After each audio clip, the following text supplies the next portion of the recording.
Hello students, स्वागत है आपका एक बार फिर हमारे ऑनलाइन प्लेटफॉर्म पर। आज की क्लास में सीरीज को आगे बढ़ाते हुए कुछ एमसीक्यू डिस्कस करेंगे जो बेस्ड है इलेक्ट्रिक करंट एंड रेजिस्टेंस वाले चैप्टर पे। जी हाँ, विद्युत धारा और प्रतिरोध जो चैप्टर हम पढ़ रहे थे उसी में एमसीक्यू आगे बढ़ाते हुए आज की क्लास में कुछ नए एमसीक्यू देखेंगे, सीखेंगे how to solve this type of question, है ना। डेफिनेटली आपको कुछ सीखने के लिए मिलेगा, तो बने रहिए आखिरी तक। स्टार्ट करते हैं आज का सेशन क्वेश्चन फर्स्ट से। पढ़िए जरा क्या लिखा है। Kirchhoff first law that is summation of I equal to 0 at a junction is based on the law of conservation of. Means क्या बोल रहा है कि जो किरचॉफ का प्रथम नियम है जिसमें किसी जंक्शन पर summation of I equal to क्या हो जाता है, 0 हो जाता है, वो कौन से संरक्षण के सिद्धांत पर आधारित है या कौन से संरक्षण का उसमें नियम लगता है। सिंपल, तो क्या कहेंगे हम। देखिए प्रीटी सिंपल क्वेश्चन है, बहुत आसान पूछा है।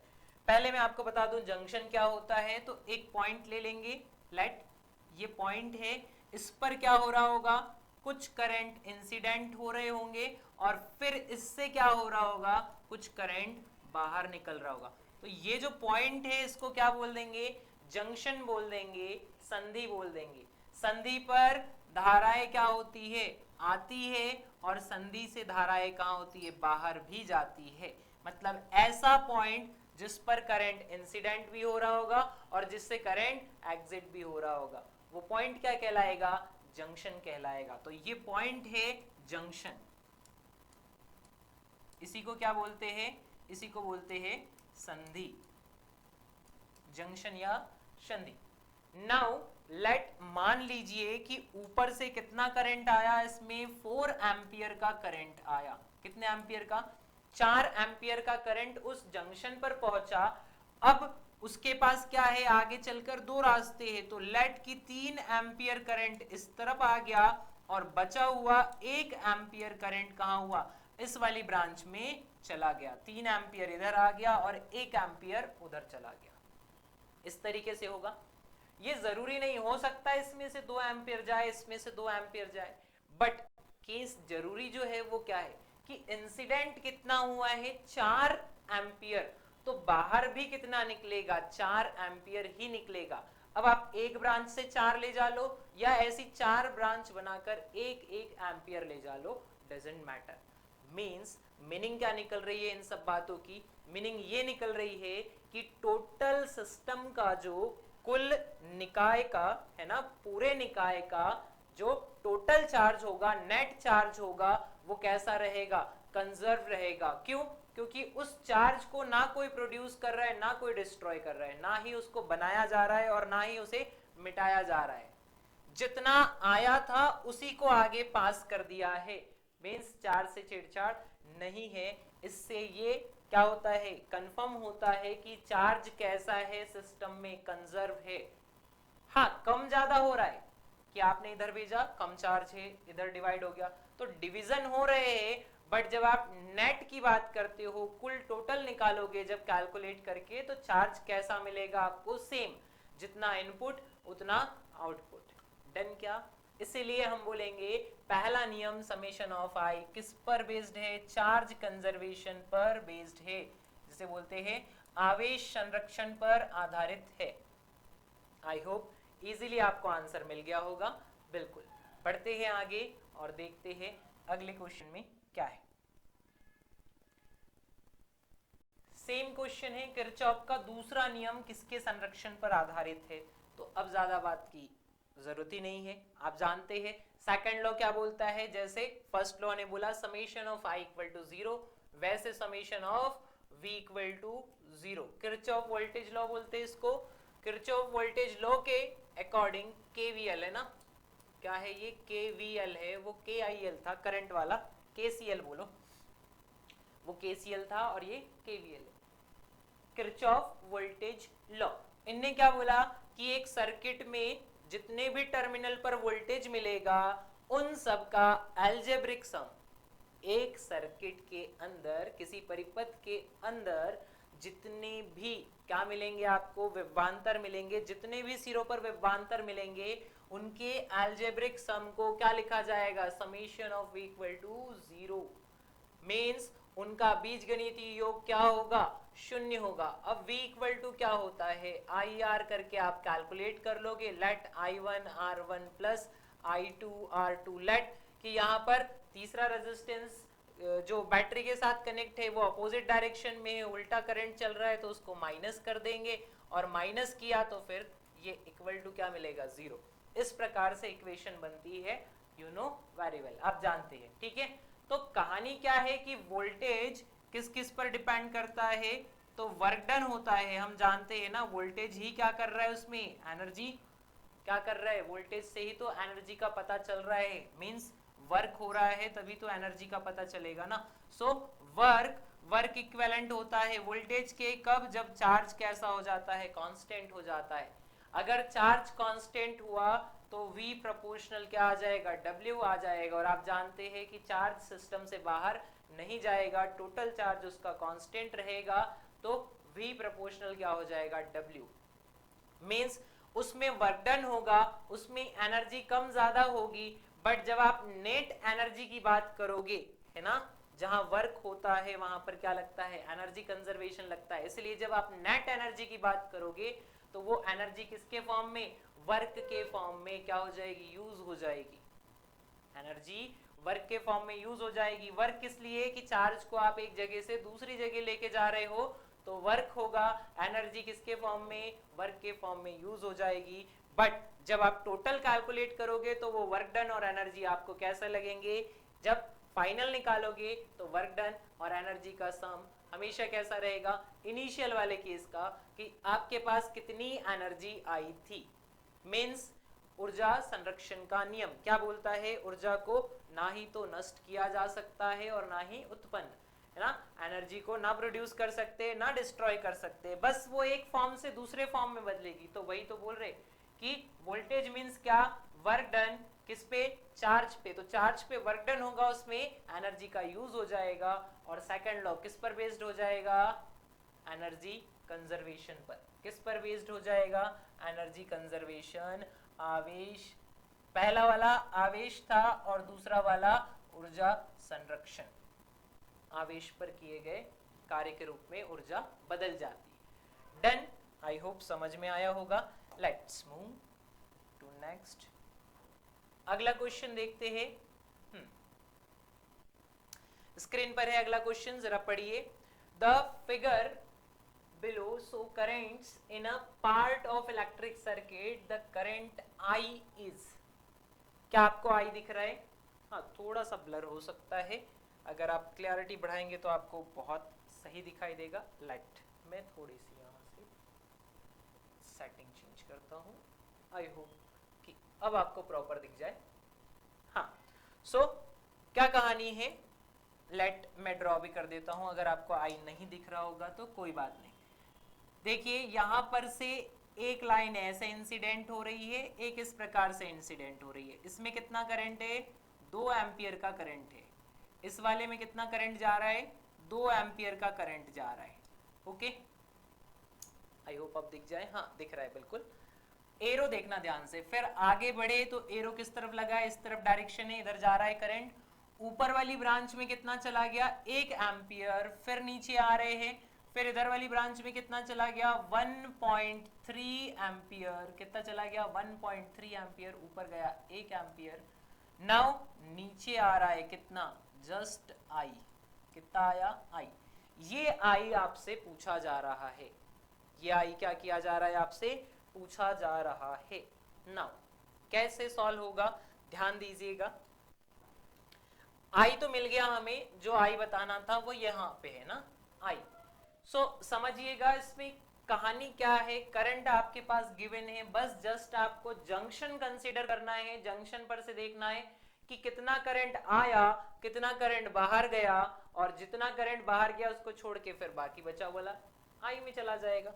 लेट्स सी, है ना, सॉल्व करते हुए देखते हैं तो जल्दी समझ में आएगा। अब देखिए, फर्स्ट ऑफ ऑल कि एरो ध्यान में रखना है ना, विदाउट एरो काम हो ही नहीं सकता यहाँ पे। सो देखो ये 2 एम्पियर का करंट यहां जा रहा है इस जंक्शन पे, ओके, इधर से भी 2 एम्पियर का आया। अब इस जंक्शन पे जो टोटल करंट है वो कितना हो गया है, 4 एम्पियर। दो तरीके हैं आपके पास, एक तो आप I1 I2 I3 लेकर चलते जाओ, या फिर मेरे हिसाब से अगर आप डायग्राम में ही क्वेश्चन कर दो तो बहुत जल्दी काम हो जाएगा, है ना।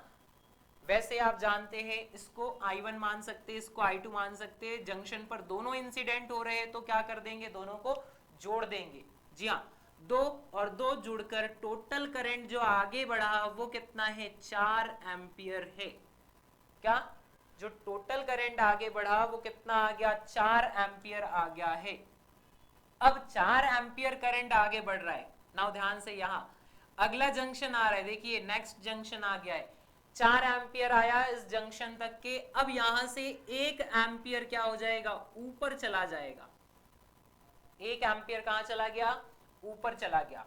बोलिए, अगर 1 एम्पियर ऊपर चला गया है तो नीचे ये जो ब्रांच है अब इसमें कितना जाएगा, अब इसमें जाएगा कितना, 3 एम्पियर। क्यों, क्योंकि ओवरऑल मेरे पास कितना था, 4 एम्पियर था, उस 4 एम्पियर में से 1 एम्पियर कम कर दूंगा मैं। क्यों, क्योंकि वो ऊपर चला गया है। देखिए 1 एम्पियर ऊपर चला गया तो बचा कितना, 3 एम्पियर। अब वो 3 एम्पियर करंट कहां फ्लो होगा, नीचे फ्लो होगा। 3 एम्पियर करंट नीचे फ्लो होगा। Now next, what about next, कि 3 एम्पियर यहां तक तो आया था, फिर एक जंक्शन आ गया। अब इस जंक्शन पे क्या हो रहा है, फिर से दो पाथ हो रहे हैं ना, कि कुछ करंट देखो कहां जा रहा है, ऊपर जा रहा है, कुछ करंट कहां जा रहा है, ऊपर की तरफ जा रहा है। ऐसे ये करंट ऊपर चला गया, कितना, 1.3 एम्पियर। तो टोटल यहां तक आया कितना था, यहां तक आया 3 एम्पियर। उस 3 एम्पियर में से कितना बाहर चला गया, 1.3 एम्पियर बाहर चला गया। तो बचा कितना, बताइए। अगर 1.3 ऊपर चला गया है तो बचा वाला कौन है, फिर पूरा का पूरा आई है। जी हाँ, क्या 3 एम्पियर आया था, 3 एम्पियर में से 1.3 एम्पियर ऊपर चला गया तो बचा हुआ कौन है, आई। और आप जानते हैं कि अगर 3 में से 1.3 घटा दे तो कितना बचेगा, 1.7 एम्पियर। ये रहा answer, 1.7 ampere. A option is the correct. इस तरीके से निकाल सकते हैं। अगर आपको लग रहा है थोड़ी गड़बड़ी हो जाएगी तो I1 I2 I3 ऐसे अज्यूम कर लिया करो, है ना। लेट की ये I1 था, I2 था, I1 प्लस I2 जुड़ के टोटल I बन गया 4 एम्पियर। फिर 4 एम्पियर में से फिर कुछ करंट ऊपर चला गया तो उसको माइनस कर देना, फिर उसको आगे बढ़ाओ, फिर उसमें से और बाहर चला गया 1.3, फिर वो माइनस कर दो, और फिर जो बचा 3 एम्पियर में से 1.3 ऊपर चला गया तो बचा हुआ कौन रहेगा, फिर आई रहेगा। और वो कितना आया, 1.7 एम्पियर आया। कोई समस्या इसमें होनी तो नहीं चाहिए, बिल्कुल आसान है। जी हाँ, चलिए बढ़ते हैं अगले क्वेश्चन की तरफ और देखते हैं क्या है नेक्स्ट क्वेश्चन। किरचॉफ का फर्स्ट लॉ लगा है उसमें, है ना, जंक्शन पर करंट, संधि पर करंट वाला फर्स्ट लॉ लगा है। नाउ अगला क्वेश्चन, ये भी सेम वैसे ही है क्या, जरा ध्यान से देखिए। हाँ बिल्कुल वैसे ही है, रेजिस्टेंस है, जंक्शन है, बस इसमें बैटरी इन्वॉल्व नहीं है। बैटरी इन्वॉल्व नहीं है मतलब समझ गए होंगे आप, कौन से नियम पर आधारित होगा, किरचॉफ के फर्स्ट लॉ पर आधारित होगा। जी बिल्कुल। लेट क्वेश्चन क्या बोल रहा है, जरा पढ़िए तो। करंट इन आर्म CD, क्या पूछ रहा है आपसे कि कहीं पर आपको CD लिखा हुआ दिख रहा होगा, उस CD के जो साइड है, आर्म मतलब भुजा है CD, उसके बीच में कितना करंट है। जी हाँ, उसके बीच में कितना करंट है। लेट, अगर आपको ब्लर डायग्राम दिख रहा होगा तो थोड़ा सा मैं उसको बना देता हूं।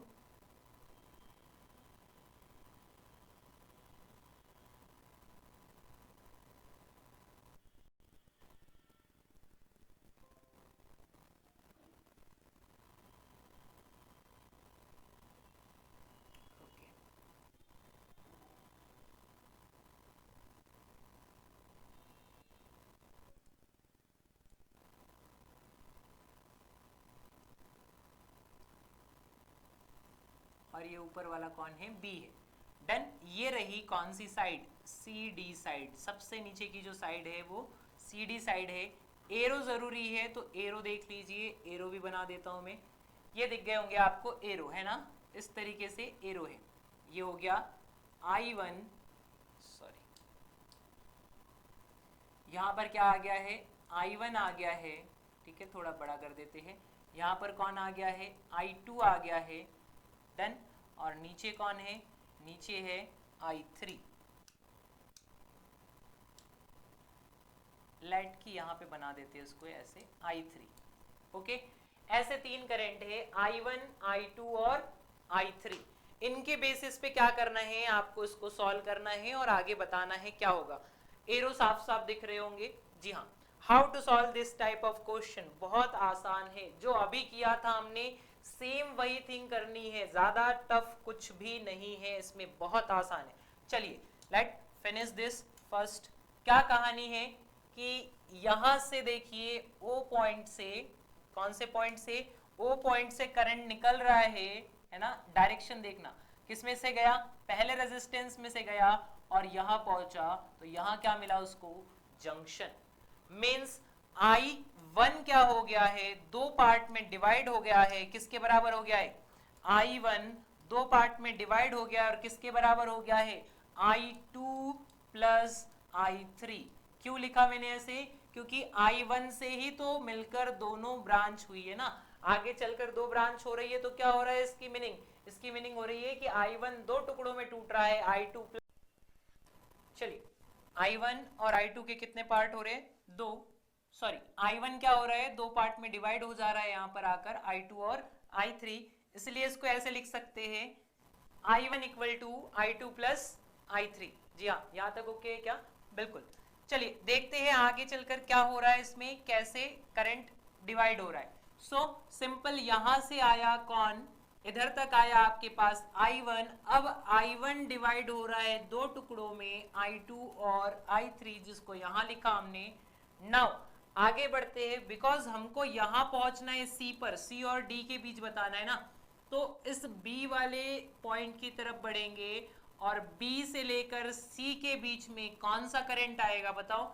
इस वाले पाथ पर तो I2 है, तो सेम I2 करंट यहां C तक इंसिडेंट हो जाएगा।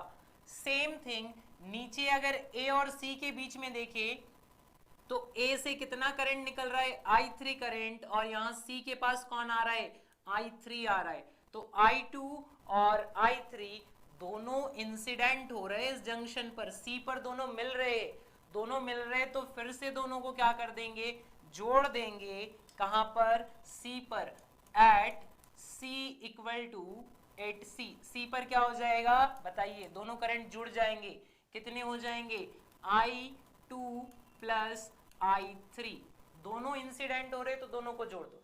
अब जितना करंट यहाँ C पर बनेगा जंक्शन पे, सारा का सारा क्या हो जाएगा, आगे पास हो जाएगा। मींस आगे कितना करंट जाएगा, I2 प्लस I3।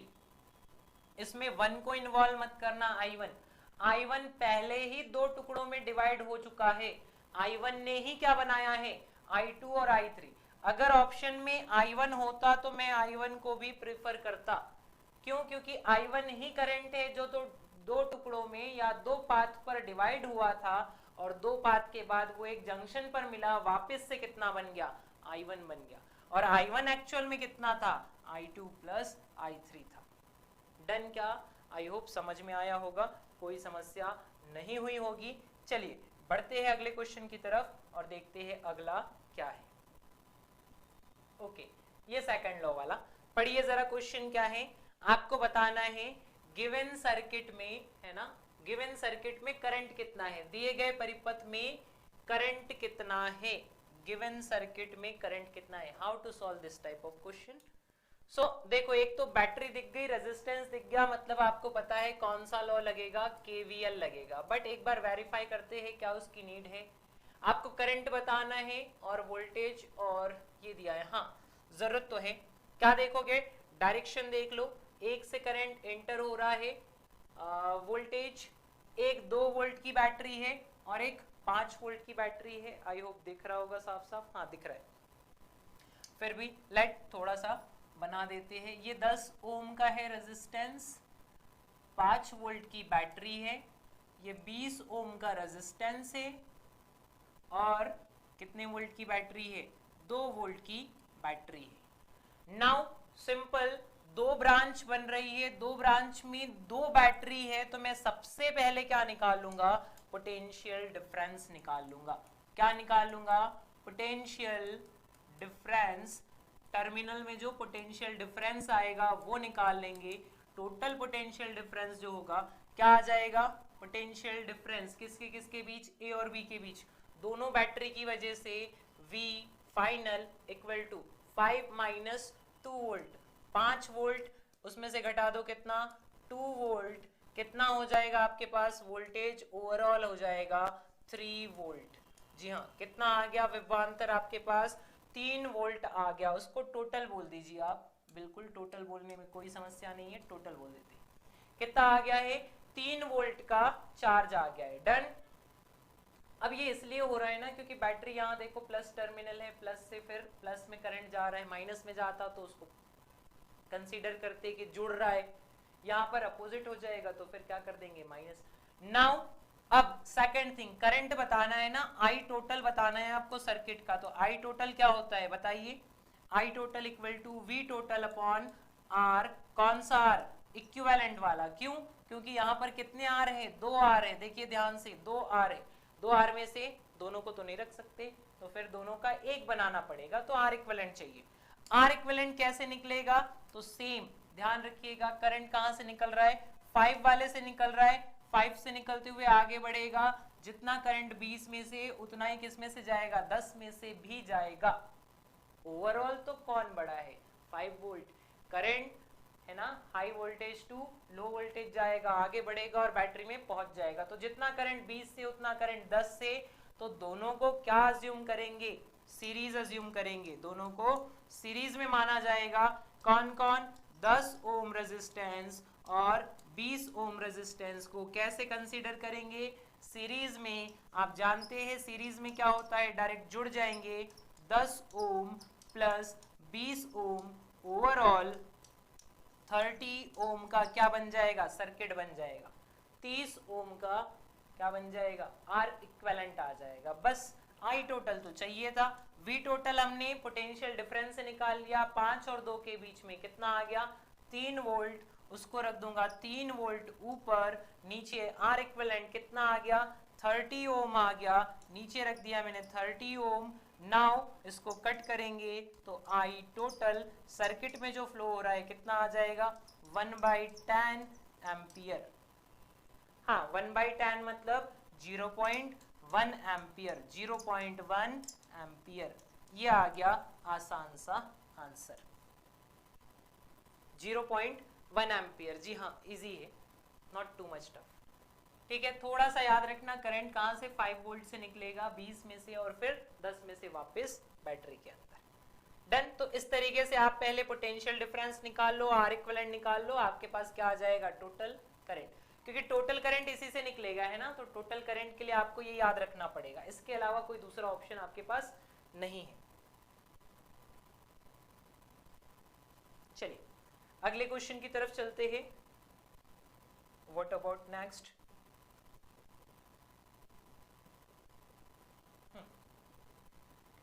चित्र में दिखाए गए सर्किट पर विचार करें। Consider the circuit so in figure, the current I3 is equal to, क्या आपको I3 दिख रहा है, थोड़ा सा मध्यम मध्यम है, कोई बात नहीं, डार्क कर देते हैं इसको, लाइट, ये है I3। डायरेक्शन याद रखिएगा, डायरेक्शन ही होता है किरचॉफ के लॉ में। तो I3 से करंट, अब देखो उल्टा करंट, रिवर्स करंट दे रहा है, वो माइनस से निकल रहा है बाहर।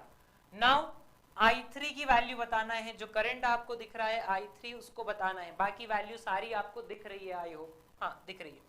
चलिए बढ़ते हैं आगे, I3 फाइंड आउट करना है। अब जरा ध्यान से देखो तो आपको दिखेगा क्या, बीच में से एक बैटरी लगी हुई है, तो ये क्लोज लूप बन रहा है, क्या हो रहा है, क्लोज सर्किट हो रहा है। क्लोज सर्किट मतलब लूप के जैसे काम कर रहा है, तो इसको सबसे पहले तो आप दो पार्ट में डिवाइड कर देना, जितने लूप बनेंगे उतने बनाओ, हर एक लूप की सेपरेट इक्वेशन बनती है। किरचॉफ के सेकंड लॉ से क्वेश्चन कैसे सॉल्व होते हैं, हर एक लूप की सेपरेट इक्वेशन बनती है और फिर उन इक्वेशन को कंपेयर करके किसकी वैल्यू निकाल लेते हैं हम, जो फाइंड आउट करना होता है, some time battery, some time resistance, some time current, कुछ भी हो सकता है। डन। ओके तो फर्स्ट ऑफ ऑल मैंने क्या कर लिया, मैंने दो सेक्शन बना लिए I1 और I2, ये सॉरी I1 बोल रहा था, फर्स्ट एंड सेकंड दो सेक्शन बना लिए। अब क्या करूंगा, इसमें करंट फ्लो करवाएंगे, ये I3, तो लेट आ कितना रहा था I3, पहला सेक्शन है इसलिए इसमें कितना करंट बहा देंगे, इसमें करंट फ्लो करवा देंगे I1 करंट, और ये दूसरा सेक्शन है तो इसमें कितना करंट फ्लो करवा देंगे I2। अब ध्यान से देखिएगा, I3 करंट है ना, तो उस 3 को ही डिवाइड किया है मैंने कितने हिस्सों में, दो हिस्सों में, मतलब I3 को मैंने दो हिस्सों में डिवाइड कर दिया है। कैसे दो हिस्से, I3 इक्वल टू हो गया है I1 plus I2, I1 plus I2, इसको संभाल के रखना है ना, I3 से ही बने कौन, I1 और I2। अगर I3 नहीं होता तो ये दो हिस्से बनते नहीं बनते ना, दोनों का टोटल करोगे तो वापस से कौन आ जाएगा, I3 आ जाएगा। डन। अब क्या लगाते हैं, फर्स्ट लूप में किरचॉफ का वोल्टेज लॉ लगाएंगे, फिर सेकंड लूप में भी किरचॉफ का वोल्टेज लॉ, जैसे हमने पढ़ा है, जैसे हमने सीखा। नाउ सेम फर्स्ट किस में लगा रहे हैं, लूप फर्स्ट में, लूप बोल दो या सेक्शन बोल दो एक ही बात है। लूप फर्स्ट में क्या लगेगा, KVL, किरचॉफ वोल्टेज लॉ।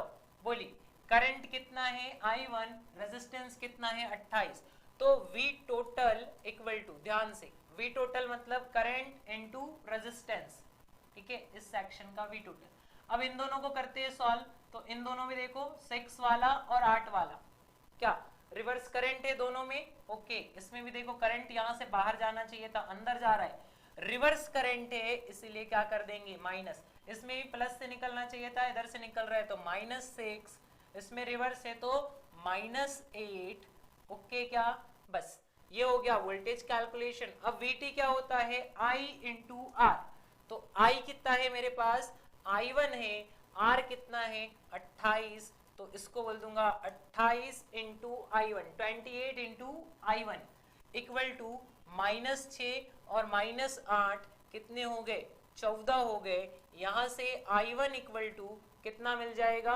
28 और 14 को सॉल्व कर दीजिए तो आपको मिल जाएगा कितना, I1 equal to -2, I1 equal to -2 नहीं बोलते उसको, हाफ बोलते है ना। I1 का आंसर कितना आ गया, -½ एम्पियर, ओके। I3 बताना है, उसमें से I1 को मैंने निकाल लिया ऐसे। अब किसकी बारी है, I2 की, और आपको पता है I2 कौन से लूप में जा रहा है, सेकंड लूप, तो हमको क्या कैलकुलेट करना पड़ेगा, हमको कैलकुलेट करना पड़ेगा सेकंड लूप। किसकी बारी आ गई, लूप सेकंड की बारी आ गई। इसमें भी क्या लगाएंगे, KVL लगाएंगे, कौन सा लॉ लगाएंगे, KVL, किरचॉफ वोल्टेज लॉ। फिर से V टोटल इक्वल टू, चलिए फिर से वापस से उल्टा करंट माइनस से निकल रहा है तो कितना ले लेंगे, -6, इधर भी प्लस में एंट्री कर रहा है उल्टा करंट, तो कितना आ गया -12। बताइए VT, V मतलब IR, I कितना है I2 है, R कितना है 54 है, तो IR रख दिया है मैंने, V की जगह क्या रखा है IR, ओके, इक्वल टू, इसको जोड़ लो कितना हो जाता है 18। Now I2 equal to -18 divided by 54, I2 equal to minus का कितनी बार कटेगा, 3 बार, तो I2 की वैल्यू कितनी आ गई 1/3, कौन सा, नेगेटिव वाला। आप जान रहे, समझ भी रहे होंगे ना, करंट रिवर्स जा रहा है, उल्टा करंट इसलिए माइनस आ रहा है। नाउ हाफ और यहाँ 1/3, दोनों किसकी वैल्यू है, I1 और I2। देखिए I1 I2 निकाल लिया हमने, और हम जानते हैं कि हमने I3 को ही दो पार्ट में डिवाइड किया था। अब वैल्यू रख देंगे तो क्या मिल जाएगा, जैसे ही आप वैल्यू रखोगे फटाफट से I3 इक्वल टू, I1 कितना है माइनस का हाफ, प्लस माइनस माइनस हो जाएगा 1/3। जब इसको सॉल्व करोगे तो क्या आ जाएगी कहानी, दोनों को सॉल्व करने पर एलसीएम आ गया कितना 6, ओके। नाउ ऊपर गया कौन 3, इधर गया कौन माइनस का था ना, और माइनस का 3, ये भी माइनस में, माइनस कॉमन ही ले लो आप, माइनस को बाहर ही कर दो तो दिक्कत ही नहीं आएगी। माइनस कॉमन आ गया तो बीच में क्या आ गया, plus, equal to minus 5/6 ampere. कितना आ गया, माइनस का 5/6 एम्पियर। 5/6 तो है बट माइनस नहीं है, कोई बात नहीं, हो सकता है मिसप्रिंट हो गया हो, तो आप अपनी तरफ से यहाँ पे माइनस लगा लेंगे। रिवर्स करंट है बिल्कुल, ये देखो रिवर्स जा रहा है, माइनस में है, वो उल्टा चल रहा है ना डायरेक्शन, तो माइनस में आ जाएगा, रिवर्स आ जाएगा। डन, ओके, चलिए बढ़ते हैं आगे और नेक्स्ट क्वेश्चन की तरफ। किसी को सुनना हो तो एक बार एक्सप्लेन फिर से कर देता हूँ। क्लोज लूप आए तो उसको पहले सेक्शन दे दीजिए आप, है ना, क्लोज सर्किट में लूप या सेक्शन में डिवाइड कर दीजिए, एक एक सेक्शन को सेपरेट सॉल्व कीजिए। इस प्रकार से आपके पास दो इक्वेशन बनेगी, एक इक्वेशन ये बन गई और एक इक्वेशन कहां पर है, देखो एक इक्वेशन I1 की ये है, एक इक्वेशन I2 की ये है, दोनों इक्वेशन को कंपेयर कीजिए और कंपेयर करने के बाद आपको कहीं ना कहीं सॉल्यूशन मिल जाएगा। डन। अगर 3 लूप है तो 3 इक्वेशन बनाइए, I1 I2 I3 के साथ में से 3 इक्वेशन, 4 इक्वेशन होते रहता है सॉल्व, बट लेंदी होता है थोड़ा सा किरचॉफ, तो थोड़ा संभल के, है ना। ओके, आगे बढ़ते हैं अगले क्वेश्चन की तरफ और लेट्स सी अगला क्या है। Find the resistance of the carbon resistor if the colours of 4 bands are yellow, violet, brown and gold respectively. अच्छा, ये ऐसा क्वेश्चन है जिसमें आपको क्या कार्बन कोड बताना है ना, किसके लिए, कार्बन प्रतिरोधक का प्रतिरोध मान बताना है, रेजिस्टेंस की वैल्यू बतानी है, किससे, कलर से। तो सिंपल सा हमने पढ़ा हुआ है, क्या कलर कोड पढ़ा हुआ है, उसमें हम जानते हैं कि 9 डिजिट होती है। कौन कौन सी डिजिट है, 0 से स्टार्ट होता है, 1 2 3 4 5 6 7 8 9। 0 अगर होता है तो क्या ब्लैक, ब्लैक से स्टार्ट करेंगे, 1 किसके लिए, ब्राउन के लिए, 2 किसके लिए, ऐसे। इसको याद कैसे रखें, है ना, ऐसे अगर आप ब्लैक ब्राउन अगर ऐसे याद रखते हो तो फिर समस्या आ जाएगी। तो उसके लिए एक स्टेटमेंट होता है जो बुक में भी लिखा होता है, B B Roy as Great Britain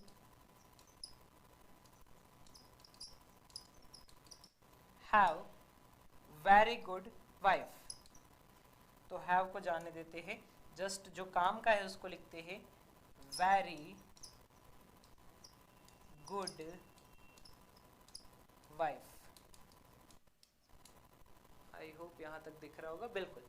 तो black, brown, red, orange, yellow, है ना, ग्रीन, ब्लू, वॉयलेट, फिर ग्रे एंड वाइट। इस तरीके से आप कलर को क्या कर दोगे, डिवाइड कर दोगे। तो या तो आप रटोगे या तो इस स्टेटमेंट से याद रख लो।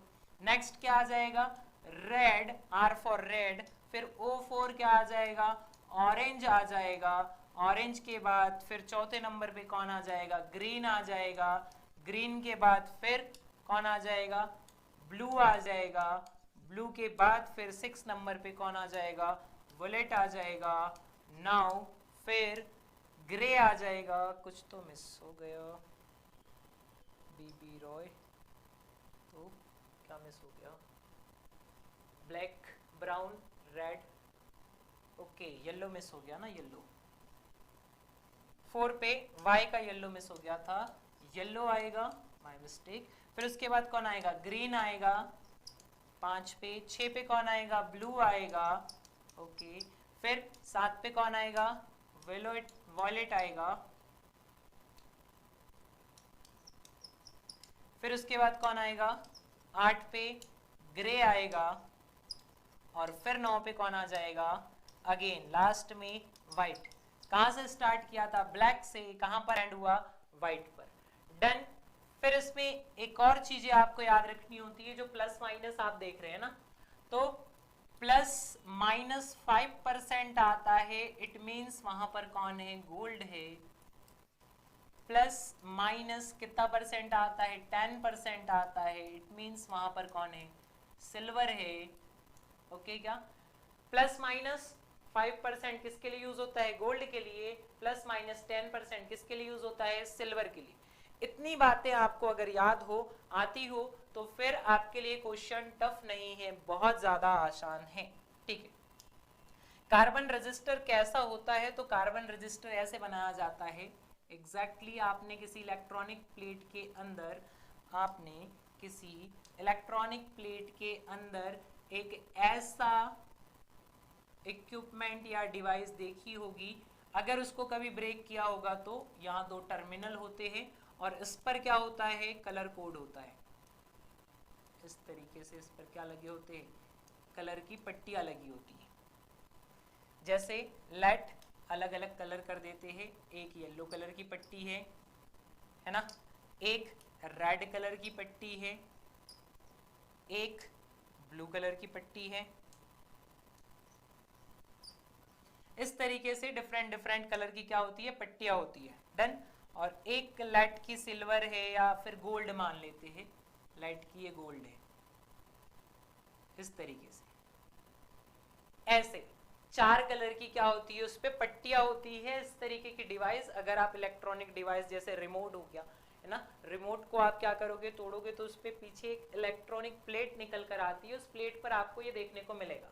नाउ इसी से क्या होता है, रेजिस्टेंस का पता चलता है कि उस प्लेट में कितना रेजिस्टेंस लगाया गया है या कितने की जरूरत है। कैसे? नाउ ध्यान से, इस पट्टी के हिसाब से एक फॉर्मूला होता है रेजिस्टेंस निकालने का। क्या होता है? एक फॉर्मूला होता है। नाउ फॉर्मूला इज, ध्यान से, पहली पट्टी को बोला जाता है ए, दूसरी को बोला जाता है बी, तीसरे का नाम है सी और चौथी पट्टी कहलाती है क्या, डी। फॉर्मूले में सेट कर रहे हैं इसलिए उनको क्या दे दिया, एबीसीडी नाम दे दिया। अब जरा ध्यान से देखना, फॉर्मूला क्या बनता है, ए और बी एडजेसेंट होते हैं, आसपास में ऐसे लिखे जाते हैं, ए के बाद बी।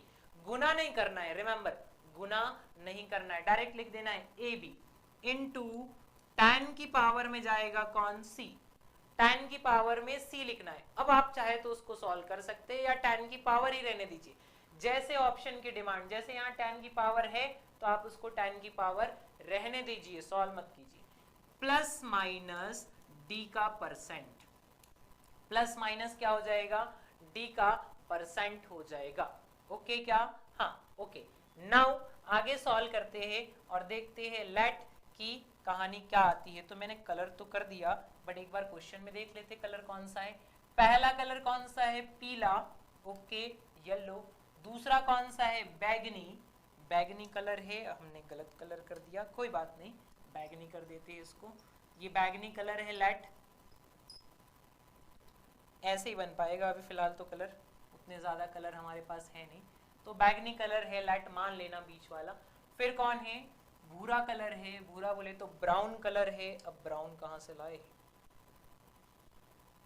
इसमें रिंग में जाएगा तो बहुत टाइम लग जाएगा। सो लेट की ये ब्राउन है थोड़ा सा, है ना, उसको येलो और इससे मिक्स कर देते हैं तो कैसा लगेगा, लेट ब्राउन है। और लास्ट में क्या है, सुनहरा मतलब गोल्ड है। मैं यहाँ लिख देता हूँ कलर। ए कौन सा है, ए है येलो, है ना, फर्स्ट लेटर से समझ जाना आप। सेकंड कौन सा है, सेकंड बैगनी है, वियोलेट है, इसको लिख दीजिए वॉयलेट कलर। फिर कौन सा है, ब्राउन, तो यहाँ लिख दीजिए ब्राउन।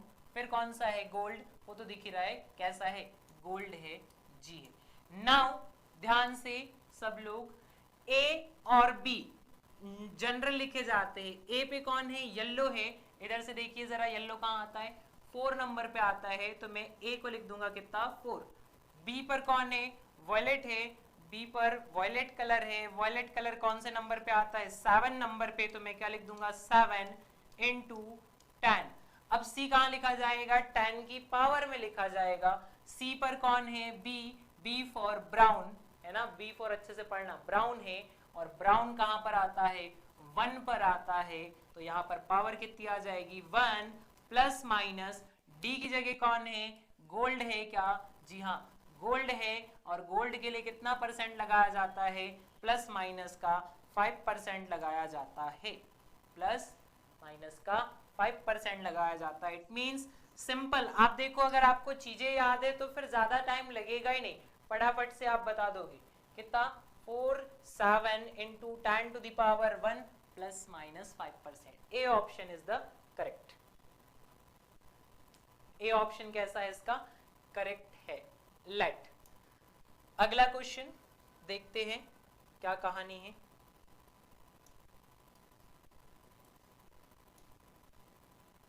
ओके, अगला भी कार्बन कोड का ही है, ध्यान से देखो क्या लिख रहा है। द कलर कोड फॉर 42 के ओम plus minus 10% carbon resistance is.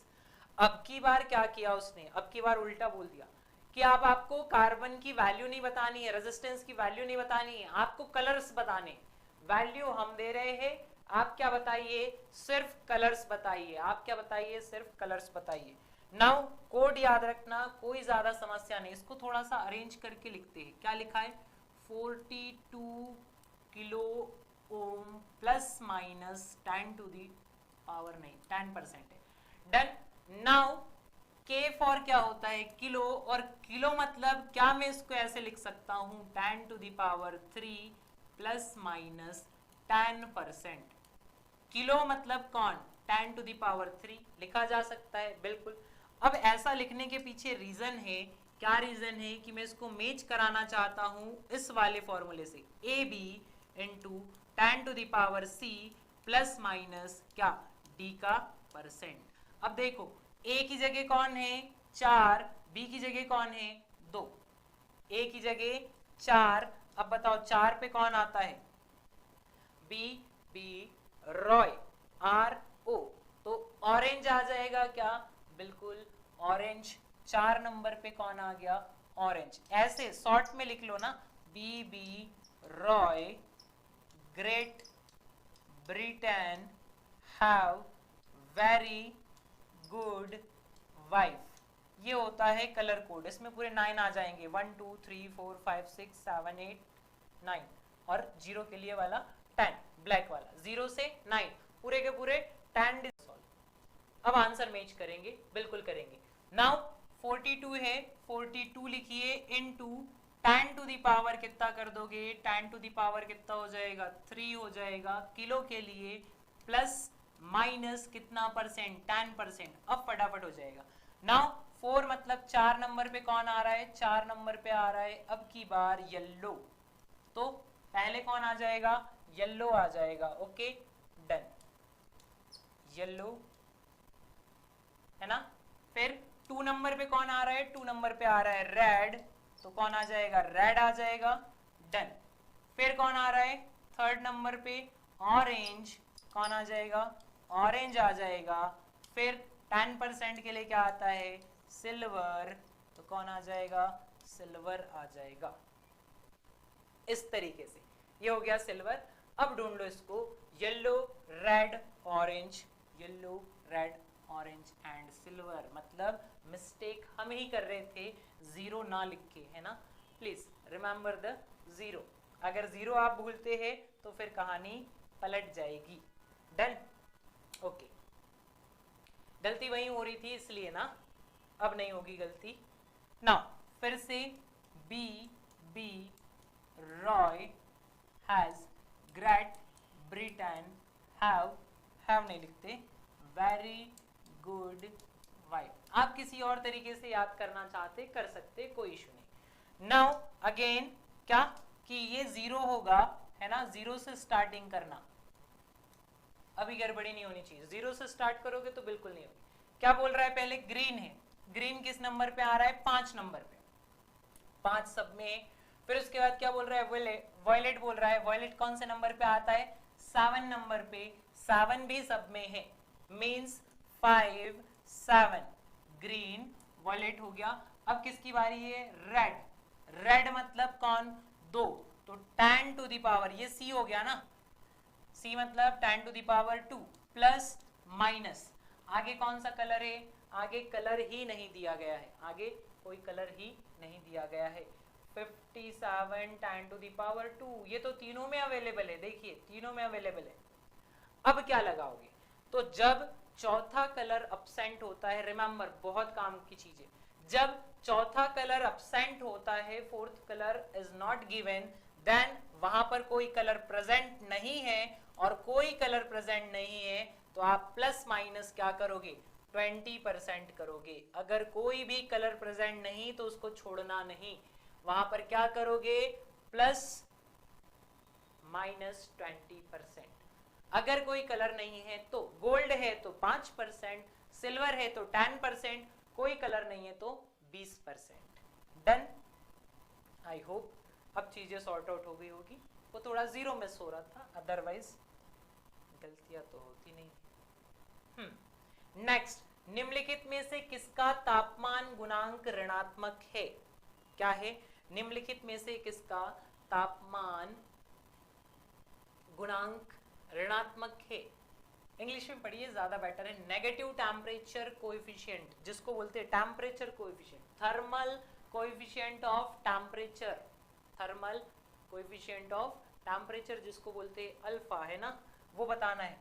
अब ये क्यों पूछा जा रहा है इसमें? बिकॉज आप जानते हैं कि चैप्टर में क्या पढ़ रहे हैं हम? रेजिस्टेंस पढ़ रहे हैं, और रेजिस्टेंस की वजह से हीटिंग इफेक्ट आता है, जिसकी वजह से क्या थर्मल कोएफिशिएंट पढ़ना पड़ता है, टेम्परेचर कोएफिशिएंट पढ़ना पड़ता है। बिकॉज रेजिस्टर क्या करेगा? करंट को ब्लॉक करेगा, जिसकी वजह से वहां पर क्या होगा? वायर या जो भी कंडक्टर है जिसमें करंट फ्लो करा रहे थे, हीट करेगा, और हीट करेगा तो फिर थर्मल कोएफिशिएंट तो आएगा। अब क्या बोल रहे हैं, किसके लिए नेगेटिव होता है? तो इसमें तो कॉमन सेंस लगा दोगे आपकी, ये जो ऑप्शन दिख रहे हैं आपको, ये क्या है? मेटल से। क्या बोलोगे? मेटल से। जबकि कार्बन क्या है? नॉन मेटल है। क्या है? नॉन मेटल है। तो क्या आंसर जाएगा? बताइए क्या आंसर जाएगा? सिंपल सा, मेटल्स 3 है, नॉन मेटल 1 है, तो नॉन मेटल बोल देंगे। नॉन मेटल क्या होता है? कुचालक होता है। क्या होता है? कुचालक होता है। आयरन है, इधर मैग्नीज है, एजी है, सिल्वर है, और कौन है आपके पास? कार्बन। तो कार्बन क्या हो गया? नॉन मेटल हो गया। नॉन मेटल मीन्स इसको बोल दो क्या हो गया? ये इंसुलेटर हो गया है, कुचालक। कुचालक जो होते हैं वो विद्युत धारा प्रवाहित नहीं कराएंगे, नहीं कराएंगे तो इनका क्या हो जाएगा? अल्फा, नेगेटिव हो जाएगा। देन डायरेक्ट ऐसे बोल के इसको एंड कीजिए। चलिए अगले क्वेश्चन की तरफ चलते हैं और अगला क्वेश्चन देखते हैं। नाउ क्या लिखा है, ध्यान से पढ़िएगा। ऐसे क्वेश्चन थोड़े से कैलकुलेटिव होते हैं, बस और कुछ नहीं। एक तार का प्रतिरोध 19 डिग्री पर कितना है? 5.5 ओम है, और 200 डिग्री सेल्सियस पर 21.5 ओम है। ओके, मतलब दो कंडीशन है। 19 डिग्री सेल्सियस पर कितना होता है? जरा ध्यान से देखिए, आपको समझ में आएगा। यहां पर 19 डिग्री सेल्सियस पर कितना है? 5.5, और 200 डिग्री सेल्सियस पर कितना है? 21.5। तो दो टेम्परेचर और दो रेजिस्टेंस गिवन है। दो टेम्परेचर, दो रेजिस्टेंस, इट मींस आपको क्या करना पड़ेगा? कंपेयर करना पड़ेगा, है ना। कंपैरिजन वाला फॉर्मूला, सामग्री की प्रतिरोधकता का तापमान गुणांक। तापमान गुणांक मतलब वही से thermal coefficient of resistivity alpha पूछा जा रहा है। क्या पूछा जा रहा है? अल्फा पूछा जा रहा है। तो कंपैरिजन वाला क्या होता है? सिंपल, बोर्ड पे देखिए formula, R2 minus R1 upon R1 equal to क्या होता है? अल्फा इंटू डेल टी, ये होता है। अब डेल टी कौन है? तो डेल टी की जगह भी मैं लिख देता हूँ सीधा सीधा, क्योंकि मैंने यहाँ R2 R1 यूज किया है, तो यहाँ कौन आ जाएगा? T2 minus T1। ये रहेगा फॉर्मूला, है ना। ये आपको याद करना पड़ेगा, या फिर आप वाली इक्वेशन से बना सकते हैं ना, R इक्वल टू R0 या R0 1 plus alpha del T, या अल्फा टी से उसको सॉल्व करोगे, दो बार इक्वेशन बना के यही बनेगी। नाउ फिर फाइनल आप इसी पर आओगे। तो दो इक्वेशन डायरेक्ट ऐसे लिखी जा सकती है। आप अगर बनाना चाहे तो ये वाला फॉर्मूला यूज कर सकते हैं, R इक्वल टू R0, यहाँ पे क्या आ जाएगा? 1 प्लस अल्फा टी। इस तरीके से पहले R1 की कंडीशन बना लेना, यहाँ T1 रख के, फिर R2 की कंडीशन बना लेना, दोनों को डिवाइड करके ये रख देना। फिलहाल तो हमारे पास फॉर्मूला है, हम तो डायरेक्ट जाते हैं। क्या है वैल्यू? R2 बोलिए, बाद वाला कितना है? 21.5 माइनस 5.5, दूसरा पहला वाला कितना था? 5.5, डिवाइड में उसी को रखना है 5.5 equal to alpha find out करना है बाद का टेम्परेचर कितना है 200, पहले का टेम्परेचर कितना था 19। डन। चेंज क्यों नहीं कर रहा हूं, क्योंकि देखिए इधर डिग्री सेल्सियस ही है, डिग्री सेल्सियस ही है, इसलिए चेंज करने की नीड नहीं है। केल्विन होता तो चेंज कर लेते। घटाया तो कितना 16 बटे कितना 5.5 इक्वल टू अल्फा, इसको भी घटा दो, 200 में से 19 गया 181। हाँ 181 ही बचेगा और क्या। नाउ इस 181 को इस तरफ ले आओ, कहाँ ले आओ, इस तरफ ले आओ, तो 16 divided by 5.5 into 181 equal to कितना आ गया अल्फा। बस अल्फा ही चाहिए था, बिल्कुल तापमान गुणांक ही चाहिए था। अब जरा ऑप्शन देख ले 16 16। ओके लेट सॉल्व दिस, है ना 16 है तो फिर इसमें समथिंग कितना बनना चाहिए 18 नीचे 90 और 90, हाँ ये तो 1000 के समथिंग आ जाएगा ना। फटाफट से मल्टीप्लाई कर लीजिए 181 इंटू 5.5। अब देखो ये इतना सारा कुछ है, लेट 1 को थोड़ी देर स्किप करते हैं, 1 को स्किप करोगे तो 5.5 आ जाएगा, है ना। 180 में गुना कर लेते हैं किसका 5.5 का, तो अगर मैं 180 में 5.5 का गुना करता हूं मतलब 18 गुणित 55, है ना। थोड़ा सा माइंड में हो जाता है कैलकुलेशन। आप 18 का 5 बार गुना कीजिए, कितना होता है 18 पंचे 90 होता है, फिर 18 का 50 बार गुना कीजिए 900, 900 में आप कितना जोड़ दोगे, फिर से अगेन 90 जोड़ दोगे फिर से, है ना। या आप डायरेक्ट कर लो 18 पंचे 90, इधर आ गए कितने 9, 18 पंचे 90 और 9 कितना हो जाएगा 990 हो जाएगा, ठीक है। नाउ ये जो 5.5 छोड़ा था आपने वो भी क्या करना पड़ेगा, आपको ऐड करना पड़ेगा। तो 5.5 इसमें ऐड कर दोगे तो कितना हो जाएगा ये 1000, कितना 5.5 ऐड करोगे तो 1004 आ जाएगा 0.5, 1004.5। कोई नहीं, आपको पता है ऑप्शन एक जैसे सिमिलर है, थोड़ा बहुत ऊपर नीचे आएगा तो चलेगा। तो लेट के आप बोल दो डायरेक्ट 1000 के आसपास आ रहा है, या 1004 ले लो उसको, है ना। कितना आ गया alpha equal to 16 divided by कितना 1000, इसको पूरा पूरा करोगे तो 4.5 आ जाएगा, ऐसे इस तरीके से। नाउ डिवाइड करना है इस पूरे के साथ, तो क्या मिलेगा हमको, फिर से कैलकुलेट करते हैं। लेट अब तो 16 आ गया ना, फिर कट करने जाएंगे तो फिर वही कहानी होगी। तो मे भी इसको आप 4 से काट दो, 4 चौक 16 और ये कितनी बार कटेगा 25 चौक 100,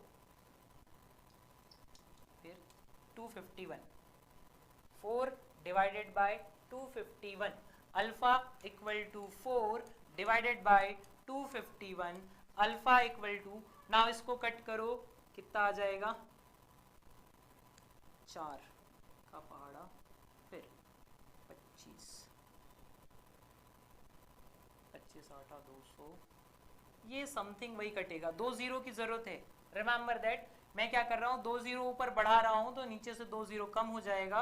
ऊपर लिख दिया मैंने 400 और नीचे लिख दिया क्या 2.51, कितना लिख दिया 2.51। अब आपको पता है 2.5 से 400 को काटूंगा तो समथिंग, रिमेंबर 2.5 से 400 को काट रहे, समथिंग अगर 25 से 400 को काटा जाता तो 16 बार जाता, अभी क्या है ये 2.5 है तो कितना हो जाएगा 2 जीरो एक्स्ट्रा कर लेंगे वहां पर। या आपको ऐसे समझ में नहीं आ रहा है तो लेट्स सी, इसको प्रीटी सिंपल बनाते हैं। ऊपर भी मैं क्या करता हूँ 1000 से गुना कर देता हूँ और नीचे भी 1000 से गुना, इससे आपको जल्दी समझ में आ जाएगा। हालांकि आपने प्रैक्टिस की है तो आपको समस्या इतनी नहीं जाती।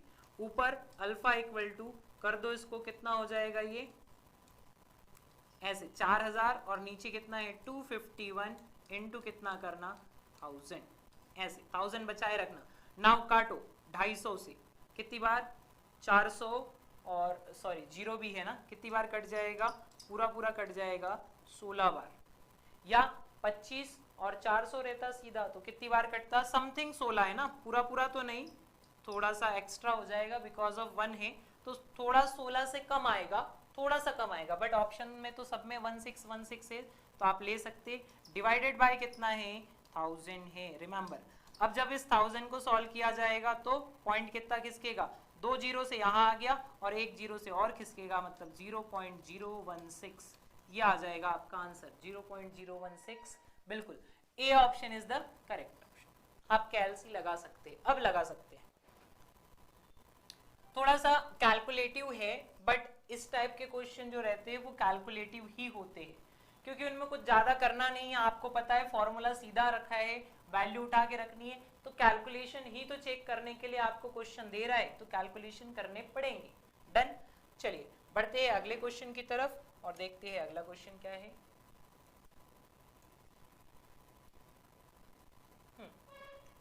ये रहा, resistance of tungsten wire 8 140 degree Celsius is 133 ohm. Its resistance temperature coefficient is 0.0045 degree Celsius. The resistance of this wire at 500 degree Celsius will be. क्या बोल रहा है वो, बहुत आसान सा क्वेश्चन है। एक टंगस्टन का वायर है जिसका रेजिस्टेंस 140 डिग्री सेल्सियस पर कितना है, जिसका रेजिस्टेंस 140 डिग्री सेल्सियस पर 133 ओम है। अब क्या बोल रहे हैं सेकंड केस में कि अगर इसका टेम्परेचर बढ़ाकर कितना कर दे, 500 डिग्री सेल्सियस कर दे, तो फिर इसका रेजिस्टेंस क्या हो जाएगा। मींस दो टेम्परेचर गिवन है ना, और दो रेजिस्टेंस की भी बात हो रही है, एक गिवन है, एक आपसे पूछा जा रहा है। अब वायर टंगस्टन का ही है, वायर को चेंज किया क्या, नहीं, तो कोएफिशिएंट बदलेगा, नहीं बदलेगा, कोएफिशिएंट भी सेम रहेगा। आप समझ गए होंगे, दो इक्वेशन बनानी है और उनको कंपेयर करना है। So first R1 equal to R0, यहाँ क्या आ जाएगा 1 plus alpha T 1। Okay, now R2 equal to R0 1 plus alpha T 2, ऐसे आ जाएगा। सेम सिमिलर दोनों को डिवाइड करेंगे, R0 से R0 गया और क्या आ गया, बोलिए उसी को same, R1 by R2 equal to, यहाँ क्या आ गया 1 प्लस अल्फा टी, कौन सा 1 वाला, डिवाइडेड बाय इधर कौन 1 प्लस अल्फा टी 2। T1 पहला टेम्परेचर, T2 दूसरा टेम्परेचर रख दीजिए। पहले रेजिस्टेंस कितना था 133 ओम था, बाद में क्या हो गया R2, जिसको फाइंड आउट करना है कब, जब टेम्परेचर बढ़ जाता है। अल्फा की वैल्यू गिवन है क्या 0.0, ये भी थोड़ी सी कैलकुलेटिव ही वैल्यू गिवन है 45। ओके, T1 कितना है, T1 बताइए जरा, पहले टेम्परेचर कितना था 140 डिग्री था। चलिए डिग्री सेल्सियस तो जाने देते हैं, डायरेक्ट रखते हैं। नीचे सेम 1 प्लस 0.0045, क्योंकि अल्फा वही रहेगा, इनटू T2 टेम्परेचर बाद में कितना हो जाता है 500 हो जाता है 500। तो पहले गुना करना और फिर जोड़ना और उसके बाद फिर कटपिट करना, पहले सारी कहानी नहीं करा देना। Now 133 bye R2 equal to, डरने का नहीं, जस्ट सॉल्व दिस। 2 जीरो से मल्टीप्लाई कर दिया इसमें तो ये हो गया कितना 45, इधर भी 2 जीरो से मल्टीप्लाई कर दिया तो कितना हो गया 0.45। ओके, नाउ 1 प्लस कितना है 0.45 इनटू कितना 1.4, 2 जीरो दे दिए इसको, डिवाइड में भी सेम आ जाएगा 1 प्लस इधर भी पॉइंट कम कर दो 45 इंटू 5, थोड़ा इजी कर दिया उसको, पॉइंट हटा दिए मैंने और क्या। नाउ रिमेंबर इससे गुना कर रहे हैं ना 0.45 से, तो आपको पता है डिवाइड में फिर 100 लिख सकते हैं, डायरेक्ट भी किया जा सकता है, एक पॉइंट से एक पॉइंट बैलेंस करके फिर वहां कर सकते हैं आप, आपकी मर्जी जैसे हो। तो इसका मल्टीप्लाई इसमें करेंगे तो फाइनली क्या जाएगा 133 R2। अब देखो थोड़ा सा जल्दी मल्टीप्लाई करता हूं मैं, है ना, ये 1.4 है और इसमें मल्टीप्लाई करेंगे 4.5 का, तो लेट सी 1 और 2 3, लेट द कैलकुलेशन इसका मल्टीप्लाई पॉइंट हटा के कर दो तो ये कितना हो जाएगा 14 इंटू 45, 14 70 14 56 और 63। तो ये आ जाएगा कितना आपका ऐसे 133 by R2 equal to calculate करने पर 1 प्लस इन दोनों को मल्टीप्लाई करोगे तो 0.63 मिलेगा आपको डिवाइड में। नाउ किसकी बारी आई है, इसकी बारी है 5 का, लगभग आधा हो रहा है ना 45, थोड़ा सा एक्स्ट्रा कम कर दोगे आप वहाँ पे, लाइक 45 इंटू 5 का मल्टीप्लाई करेंगे तो 25 और ये आ गया कितना 225 है ना, 22 5 और कितने जीरो लगाने हैं, 2 जीरो लगाने हैं तो ये आ गया 2.25, 1 प्लस 2.25। लेट पहले ऐड कर दो फिर बाकी कहानी बाद में देखते हैं। 32 कितना हो जाएगा 1.63, नीचे आ गया कितना 3.25। ओके, अब ऑप्शन तो दूर दूर है थोड़े से, थोड़ा सा शॉर्टकट लगा दे इसमें तो जल्दी हो जाएगा, नहीं तो फिर टाइम कंज्यूमिंग होगा। 16 दूनी 32 होते हैं, होते क्या 16 दूनी 32, समथिंग समथिंग क्या हो जाएगा 2 बार तो कट ही जाएगा, तो कितना आ गया नीचे हाफ आ गया, समथिंग समथिंग है ना। नाउ R2 को वहां पहुंचा दो और 2 को यहाँ ले आओ तो 133 इंटू 2 इक्वल टू क्या हो गया R2। अब गुना करोगे तो 13 दूनी 26 और 3 दूनी 6, क्या आ गया 266 समथिंग। 266 क्या है इसका आंसर आ गया 266। इस तरीके से आप इस क्वेश्चन को क्या कर लोगे सॉल्व कर लोगे। थर्मल कोएफिशिएंट वाले थोड़े से कैलकुलेटिव होते हैं, जी हाँ इनमें कैलकुलेशन ज्यादा होता है, आपको थोड़ा संभल के भी करना होता है। डन। अब एक जो मैं आपको एडवाइस दे सकता हूँ कि इस प्रकार के क्वेश्चन को कैसे सॉल्व करें, हाउ टू सॉल्व, तो रिमेंबर उतना एक्यूरेट लेकर चलने की जरूरत नहीं है, थोड़ा ऊपर नीचे करिए डेटा, जैसे यहाँ की आपने की काट दिया फटाफट से आंसर आ जाता है ना। बस रिमेंबर थोड़ा गैप ज्यादा होना चाहिए ऑप्शन के बीच में, एकदम पास पास वाले ऑप्शन होंगे तो ऐसा पॉसिबल नहीं हो पाएगा। डन। तो ये था आज का सेशन, एंड करते हैं, मिलेंगे अगली क्लास में नेक्स्ट क्वेश्चन के साथ। Okay, thank you so much for watching.